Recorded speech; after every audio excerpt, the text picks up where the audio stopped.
Hello and welcome to another Fantasy Premier League video. My name is Mo and this is your channel FPL Inklink. My name is Mo and I'll be bringing you all the latest and the best FPL content for this season 2021-2022. So today's video is a bit of a unique one. It's a bit different to usual content that I make. And why is it different? This is where it gets interesting. So I'm going to be discussing, rather than the players, I'm going to be discussing what kind of managers are you? What kind of a manager am I? How do we kind of be differential in terms of what managers we are?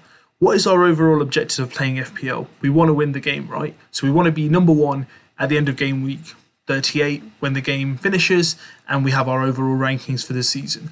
And that's what kind of is determined by what kind of a manager you are and how you play the game. So we're going to go through a bit of commonality, differentiality. Are you a differential or are you common? How do you play your game and what makes you the best manager in FPL, and what is going to be your strategy and my strategy during this season of 2021-2022. But before we begin, if you like this video, give it a thumbs up, and if you haven't subscribed yet, hit that subscribe button and help me get to that 1k mark before the start of the season, which isn't too far away, guys. So please get liking and get subscribing as soon as possible. So let's get stuck in, guys. So what does this video actually mean? What is the purpose of this video and why am I making it? So we spend a lot of time focusing on what players to select, why to select them, who to avoid, what tactics to follow.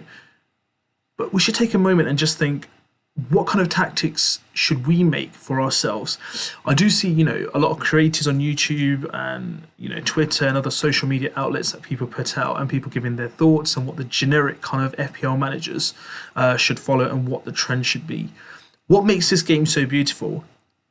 Every manager will have their own thought process, but there's a lot of things that will get determined based on what they hear, what they see, and what numbers show. Numbers can be good in one sense. It kind of gives you an outlet or an insight to what kind of decisions you should make and what can be the most beneficial for you and the most fruitful. But there's one thing we need to do in everything in life, and that's something called a cost benefit analysis. So in terms of this, what we need to understand is what cost are we paying for it and what will be the overall benefit. Now, if I was to break that down in a bit more simpler terms, so for example, would you rather invest 5.5 mil in someone like a Luca Digne, who is a pretty attacking kind of potential? He may not have the clean sheets potential with Everton, but he'll give you returns in terms of 8 or 9 assists a season. Or you could play 2 million extra and get someone like a Trent, which costs you 2 million more. He might get assists of a region of anywhere between, let's say 7 to 12, and he'll get you potentially, based on previous seasons, anywhere between, let's say 40 to 80 points more than Digne. That's the benefit you have to look, and the cost of it as well. Could you get that same number of disparity further up the field? From let's say a midfielder of 7.5 mil, like a Greenwood, and you upgrade it to someone like a Sancho. That's the kind of thing we need to work out and what we're going to think as a manager of how we can make it more beneficial for us. There are different thoughts, and you should always follow what you believe is going to be the best thought for you. I think when people start getting confused mostly is when they look at too much and they overthink things. I think the main thing is keeping it as simple as possible. So follow the direction you want to follow.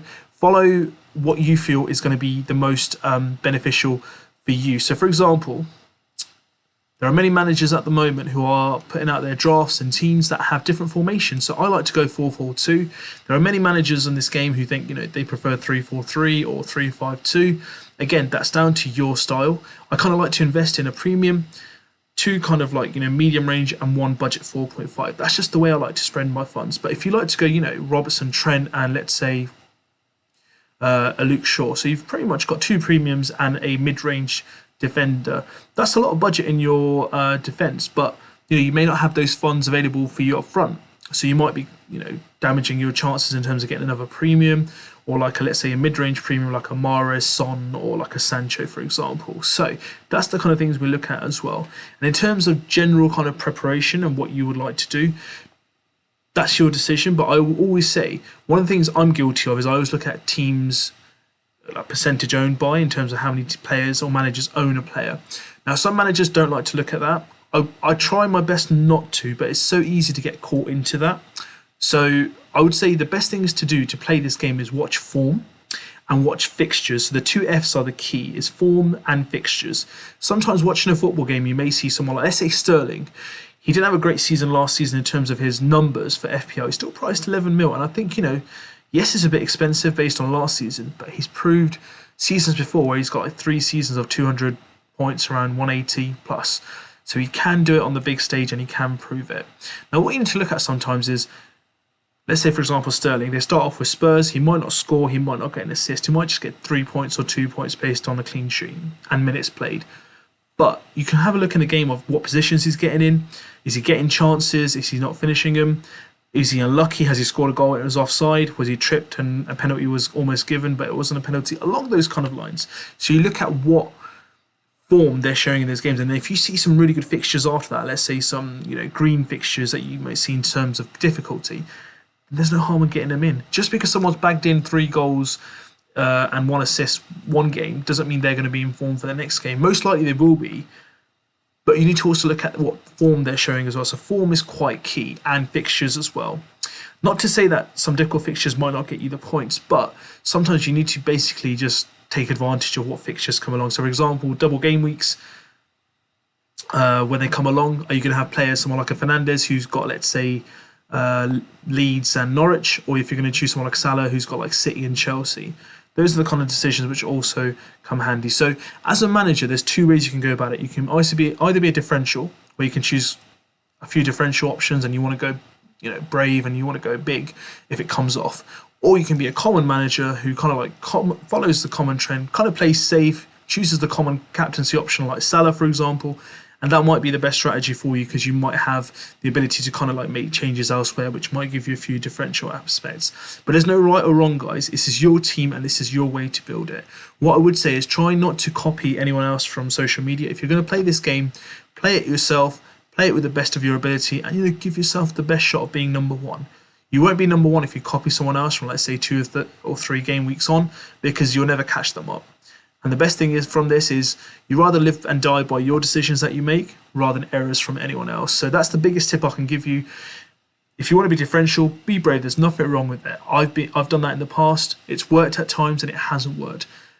But also be safe at the same time. So it's always nice to be cautious as well.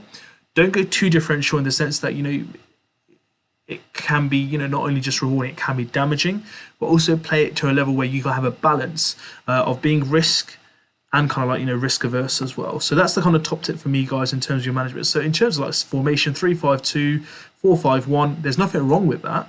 3-4-3, they're your choice. 5-3-2, I've seen a few drafts this year with defenders, 5 defenders at the back. If it works for you guys, 5-4-1, go ahead with it and choose it.